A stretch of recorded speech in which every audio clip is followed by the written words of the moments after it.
प्रभु यीशु मसीह के पवित्र जलाली मधुर मीठे नाम में आप सबको जय मसीह की। प्रभु आप सबको बहुत बहुत आशीष दे, आपकी ज़रूरतें पूरी करे और आपकी अगुवाई करे, आपको सुरक्षा दे। और मेरे प्रियो, इन वचनों को जो हम प्रतिदिन पढ़ रहे हैं, आप किसी ऐसे व्यक्ति को भी शेयर करें जिन्हें पढ़ना नहीं आता है। विशेषकर मेरा उद्देश्य यही है मेरे प्रियो। कई लोगों ने मुझसे ये कहा था कि भाई साहब हमें बाइबल पढ़नी नहीं आती है, और मैंने कहा चलो ठीक है, आपके लिए वचन को पढ़ूंगा। और विशेष मेरा उद्देश्य यही है कि आप लोग प्रतिदिन जो पढ़ते हैं वो भी सुने, वो भी अच्छा है मेरे प्रियो। हम प्रतिदिन वचनों को सुन तो सकते हैं, क्योंकि और भी बहुत से गाने, बहुत से हम मेरे प्रियो शॉर्ट्स देखते हैं, लेकिन उनसे बढ़कर और अच्छी उत्तम बात यह है कि वचन हमारे कानों में जाए। तो प्रभु आपको आशीष दे, क्योंकि वचन सुनने से और सुनना मसीह के कलाम से ही होना चाहिए मेरे प्रियो। हम विश्वासी मसीह लोग हैं, सो हमारी शुरुआत और अंत वचन से ही होना चाहिए। इसलिए शाम को भी मैं आजकल वचन संहिता पढ़ रहा हूँ। आप सब्सक्राइब भी जरूर से करें ताकि आपको ये प्रतिदिन के वचन मिल सके। सो प्रभु आप सबको आशीष है। मेरे साथ आज का जो वचन देखेंगे मरकुस 14 अध्याय, यीशु के विरुद्ध षड्यंत्र।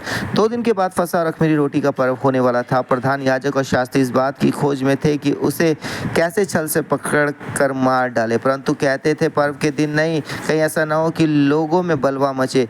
बैतनिय्याह में यीशु का अभ्यंजन। जब वो बैतनिय्याह में शमौन कोढ़ी के घर भोजन करने बैठा हुआ था, तब एक स्त्री संगमरमर के पात्र में जटामासी का बहुमूल्य शुद्ध इत्र लेकर आई और पात्र तोड़कर इत्र को उसके सिर पर उंडेला। परंतु कोई अपने मन में रिसिया कर कहने लगे, इस इत्र का क्यों सत्यानाश किया गया, क्योंकि यह इत्र तो 300 दिनार से अधिक मूल्य में बेचा जा कर कंगालों में बांटा जा सकता था। और वह उसको झिड़कने लगे। यीशु ने कहा, उसे छोड़ दो, उसे क्यों सताते हो, उसने तो मेरे साथ भलाई की है। कंगाल तुम्हारे साथ सदा रहते हैं और तुम जब चाहो तब उनसे भलाई कर सकते हो, पर मैं तुम्हारे साथ सदा ना रहूँगा। जो कुछ वो कर सकी उसने किया। उसने मेरे गाड़ी जाने की तैयारी में पहले से ही मेरी देह पर इत्र मला है। मैं तुमसे सच कहता हूँ कि सारे जगत में जहाँ कहीं सुसमाचार प्रचार किया जाएगा, वहाँ उसके इस काम की चर्चा भी उसके स्मरण में की जाएगी। यहूदा का विश्वासघात।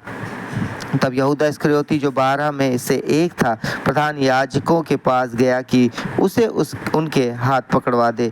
वह ये सुनकर आनंदित हुए और उसको रुपए देना स्वीकार किया। और वह अवसर ढूंढने लगा कि उसे किसी प्रकार पकड़वा दे। चेलों के साथ फसह का अंतिम भोज, अख़मीरी रोटी के पर्व के पहले दिन, जिसमें वह फसह का बलिदान करते थे, उसके चेलों ने उससे पूछा, तू कहाँ चाहता है कि हम जाकर तेरे लिए फसह खाने की तैयारी करें। उसने अपने चेलों में से 2 को यह कहकर भेजा, नगर में जाओ और एक अम्मो मनुष्य जल का घड़ा उठाए हुए तुम्हें मिलेगा, उसके पीछे हो लेना। और वो जिस घर में जाए उस घर के स्वामी से कहना, गुरु कहता है कि मेरे पाहुनशाला जिसमें मैं अपने चेलों के साथ फसह खाऊं कहाँ है। वो तुम्हें एक सजी सजाई और तैयार की हुई बड़ी अटारी दिखा देगा, वहाँ हमारे लिए तैयारी करो। चेले निकलकर नगर में आए और जैसा उसने उनसे कहा था वैसा ही पाया और फसह तैयार किया। जब सांझ हुई तो वो 12 के साथ आया। जब वे बैठे भोजन कर रहे थे तो यीशु ने कहा, मैं तुमसे सच कहता हूँ कि तुम में से एक जो मेरे साथ भोजन कर रहा है मुझे पकड़वाएगा। उन पर उदासी छा गई और वह एक एक करके उससे कहने लगे, क्या वो मैं हूँ? उसने उनसे कहा, वो 12 में से एक है जो मेरे साथ थाली में हाथ डालता है, क्योंकि मनुष्य का पुत्र तो जैसा उसके विषय में लिखा है जाता ही है, परंतु उस मनुष्य पर हाय जिसके द्वारा मनुष्य का पुत्र पकड़वाया जाता है। यदि उस मनुष्य का जन्म ही ना होता उसके लिए भला होता। प्रभु भोज। जब वे खा ही रहे थे, उसने रोटी ली और आशीष मांगकर तोड़ी और उन्हें दी और कहा, लो ये मेरी देह है। फिर उसने कटोरा लेकर धन्यवाद किया और उन्हें दिया और उन सब ने उसमें से पिया। और उसने उनसे कहा, ये वाचा का मेरा वो लहू है जो बहुतों के लिए बहाया जाता है। मैं तुमसे सच कहता हूँ कि दाख का रस उस दिन तक फिर कभी ना पीऊँगा, जब तक परमेश्वर के राज्य में नया ना पीऊँ। फिर वह भजन गाकर बाहर जैतून के पहाड़ पर गए। पतरस के इनकार की भविष्यवाणी।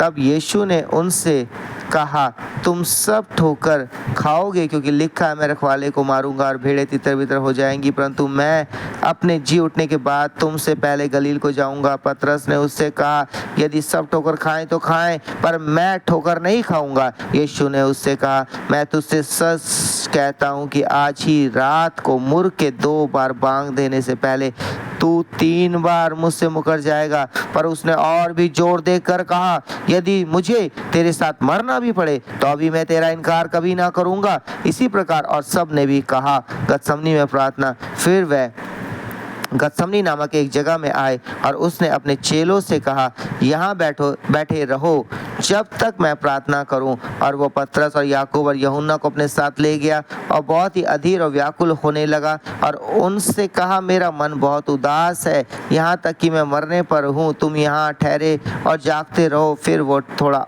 आगे बढ़ा, भूमि पर गिरकर प्रार्थना करने लगा कि यदि हो सके तो ये घड़ी मुझ पर से टल जाए। और कहा, हे अब्बा, हे पिता, तुझसे सब कुछ हो सकता है, इस कटोरी को मेरे पास से हटा ले। तो अभी जैसा मैं चाहता हूँ वैसा नहीं, पर जो तू चाहता वही हो। फिर वो आया और उन्हें सोते पाकर पतरस से कहा, हे शमौन, तू सो रहा है, क्या तू एक घड़ी भी ना जाग सका?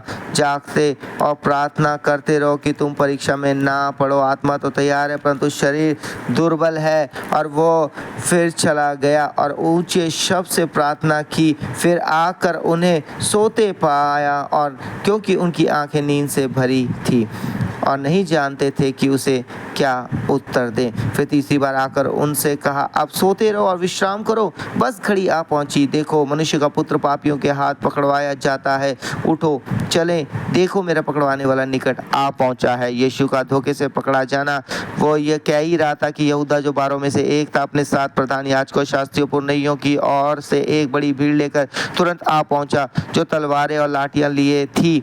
उसके पकड़वाने वाले ने उन्हें यह पता दिया था कि उसको मैं चूमूं वही है, उसे पकड़कर यत्न से ले जाना। वो आया और तुरंत उसके पास आकर कहा, हे रब्बी, और उसको बहुत चूमा। तब उन्होंने उस पर हाथ डालकर उसे पकड़ लिया। उनमें से जो पास खड़े थे, एक ने तलवार खींचकर महायाजक के दास पर चलाई और उसका कान उड़ा दिया। यीशु ने उनसे कहा, क्या तुम डाकू जानकर मुझे पकड़ने के लिए तलवारें